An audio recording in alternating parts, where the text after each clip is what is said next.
छत नहीं रहती, दहलीज नहीं रहती, दीवारों-दर नहीं रहता, जिस घर में बुजुर्ग ना हो, वो घर नहीं रहता। लेकिन बहुत सारे लोग इस बात को भूल जाते हैं और सब कुछ जानते हुए भी, वो माता-पिता की अहमियत जानते हुए भी अपने माता-पिता से दुर्व्यवहार करते हैं, उनकी बातों को नहीं मानते हैं, उनका सम्मान नहीं करते, उनका खर्चा नहीं उठाते, उनसे दुर्व्यवहार करते हैं, बीवी के कहने में आकर उनको घर से निकालने की धमकी देते हैं, उनकी संपत्ति को हड़पने के बाद, सारी संपत्ति अपने नाम कराने के बाद, उन्हें घर से निकालने की धमकी देते हैं। वो लोग ये भूल जाते हैं कि जिन बागों के माली नहीं होते, वो जल्दी उजड़ जाते हैं। बहरहाल मैंने अपने यूट्यूब चैनल पर एक वीडियो अपलोड किया जिसमें सुप्रीम कोर्ट ने सीनियर सिटीजन को झटका दिया था। वो जो जजमेंट था वो बच्चों के फेवर में आया था और सारी संपत्ति जो सीनियर सिटीजन की सारी संपत्ति थी वो उनके बच्चों को ट्रांसफ़र कर दी गई थी और सीनियर सिटीजन को उसमें कुछ भी नहीं मिला था। तो आज का ये जो जजमेंट मैं आपको बताने वाला हूँ ये ऑनेबल कर्नाटक हाई कोर्ट ने दिया है, जो 8/11/2023 को दिया गया। जैसे आप लोग जानते हैं कि जो सीनियर सिटीजन्स हैं वो संविधान के अनुसार जिनकी उम्र 60 वर्ष है उन व्यक्तियों को सीनियर सिटीजन कहा जाता है, या 60 वर्ष से अधिक है ऐसे व्यक्ति वरिष्ठ नागरिक है। भारतीय संविधान के अनुसार जिसकी उम्र 60 वर्ष है, 60 वर्ष से अधिक है तो वो वरिष्ठ नागरिक है। तो ऐसे नागरिकों की हिफाजत के लिए सीनियर सिटीजन एक्ट बनाया गया है और उस एक्ट का मेन जो सेक्शन है वो है सेक्शन 23, जिसमें ये बताया गया है कि यदि सीनियर सिटीजन के बच्चे उनकी प्रॉपर्टी को लेने के बाद, यानी किसी सीनियर सिटीजन ने अपनी सारी प्रॉपर्टी को अपने बच्चों को ट्रांसफ़र कर दिया और उनकी संपत्ति लेने के बाद उनके बच्चे उनसे यदि दुर्व्यवहार करते हैं तो ऐसी स्थिति के अंदर वो अपनी संपत्ति को वापस ले सकते हैं। सेक्शन 23 के तहत वो पिटीशन फाइल करके अपनी संपत्ति को वापस ले सकते हैं।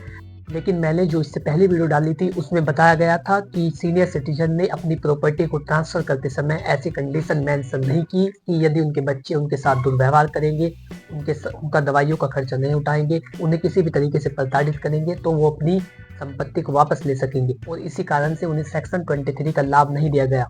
लेकिन जो कर्नाटक हाई कोर्ट ने अपना जजमेंट दिया है 8/11/2023 को, जिसका नाम है Kavita R and other versus the assistant commissioner, उसमें बताया गया है एक महिला थी, उसके एक ही लड़की थी, उसके कोई बेटा नहीं था, तो उसने अपनी सारी संपत्ति को अपनी लड़की को ट्रांसफ़र कर दिया।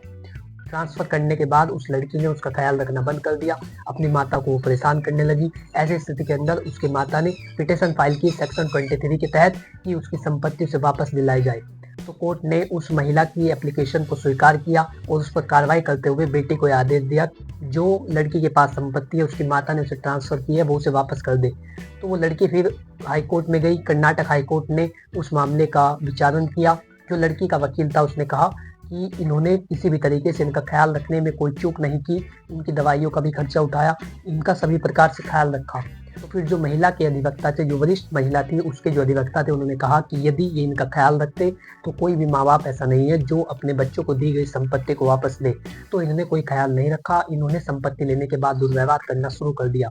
तो ऑनेबल कर्नाटक हाईकोर्ट ने यह फैसला दिया कि यदि बच्चा संपत्ति लेने के बाद अपने माता पिता को परेशान करता है, दुर्व्यवहार करता है, तो ऐसी तमाम स्थितियों के अंदर वो संपत्ति को वापस ले सकते हैं। यानी कि जो वरिष्ठ नागरिक है, जो सीनियर सिटीजन है, वो अपने द्वारा दी गई संपत्ति को वापस ले सकते हैं।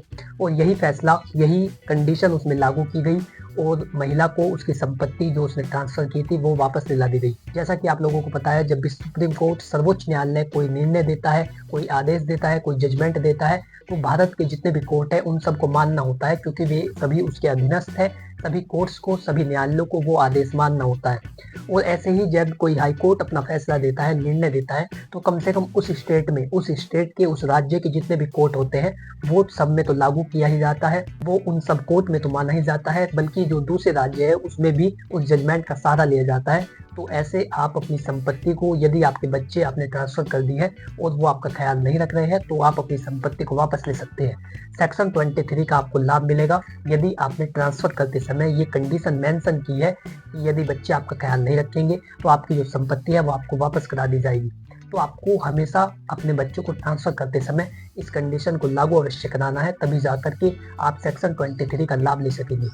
आशा करता हूँ कि आप लोगों को जानकारी अच्छी लगी होगी। यदि आप इसी तरह की वीडियो में रुचि रखते हैं तो आज ही हमारे यूट्यूब चैनल को सब्सक्राइब करें, और यदि आपका कोई भी सवाल हो तो आप कमेंट बॉक्स में लिख करके पूछ सकते हैं।